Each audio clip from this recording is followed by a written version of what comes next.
Okay, we're going to be having a quick look at prime factorization. This is a really useful tool when you go on to do lowest common multiple and highest common factor. It's also just good to develop that number sense. Okay, so the idea behind prime factorization is that every single number can be written as a combination of prime numbers multiplied together. Okay, we use something called prime factor trees in order to do prime factorization. I'll run through a couple of examples and then I'll end up showing you something else at the end. Okay, so once something has, you have done prime factorization to the number, you have written it as a product of its primes. Okay, so a question may look like this. Write 84 as a product of its primes. Okay, so it doesn't directly say to do prime factorization, but as it says product of its primes, that means we want to do prime factorization. We're going to use a prime factor tree to work that out.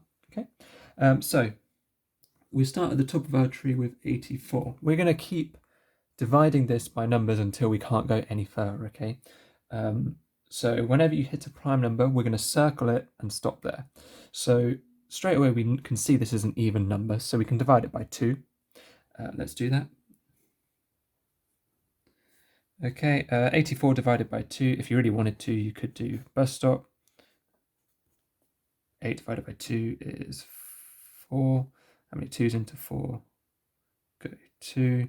So it goes down to 42. Okay, now we know this here is a prime number, so I'm going to circle it.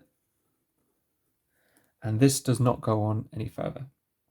Now we can keep going and looking at prime numbers that divide into this. As it's still even, I suggest let's divide by 2. And then in our side work in here, we're going to do 42. 2's into 4, go 2, 2's into 1, we'll go 21. Okay, 21 is not a prime number, it has a factor of 3, so we can go again. 3, well, I should know our 3 times over. 3 times 7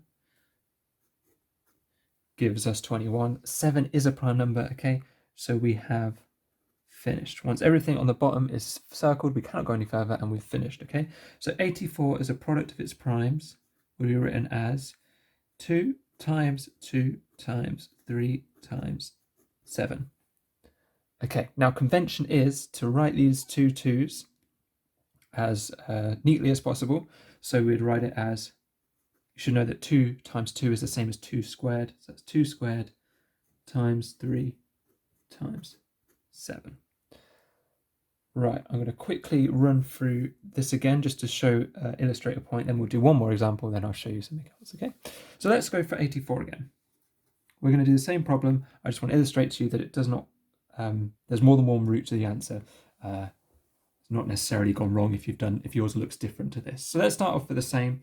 We'll divide it by 2, and we get 42.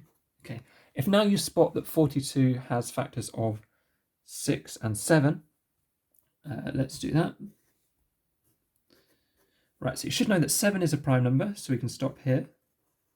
Now we need to carry on with 6, where 6 is 2 times 3. Okay, you should see that we end up with two 2's, a 3, and a 7. It doesn't matter what order we do it in, we still come to the same answer, okay? So yours might not look identical to this, but you should still get to the same answer. My suggestion is, so long as it's even, I would keep halving and dividing by 2, just because that's an easy calculation to do, and you're making that number more manageable. And when you get to a lower number like 21, it's easier to spot when the factors of 21. Okay, one more example, and then we should move on. So this time we're going to do 455. Right. Okay, so this ends in a 5. So my first jump would be to divide by 5. I know that 5 must go into it, and 5 is prime, so I can circle this because I know I'm not going to go any further. Let's work out what 455 divided by 5 is. Okay, so a little bit of side working.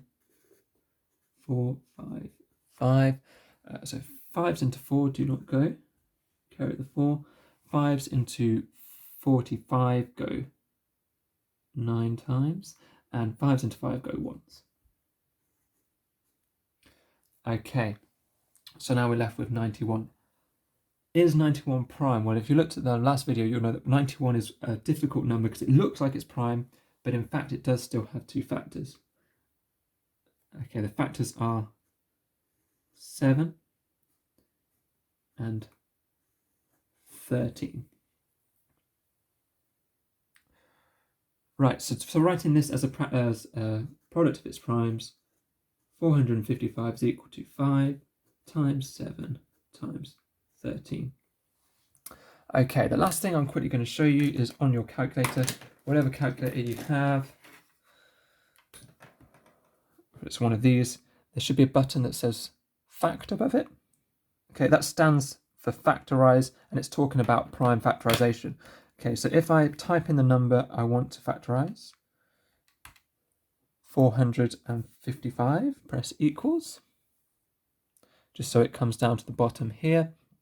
And then what I can do is press, I want this fact to use this fact here, so I'm going to press shift, then fact, and it has written it as a product of its primes. And you can see here, we've got 5 times 7 times 13. That's all good. Let's do the same quickly for 84, just to check we did it right. So you got 84, press equals to get it at the bottom, and press shift. In fact, we should have 2 squared times 3 times 7. Perfect. So this is a good way of checking. It's good for a revision. I would say it's unlikely for it to be a calculator paper if you're doing product of primes, just because it can all be done with written and divisions. But it's worth knowing that your calculator has that function because it could come in useful.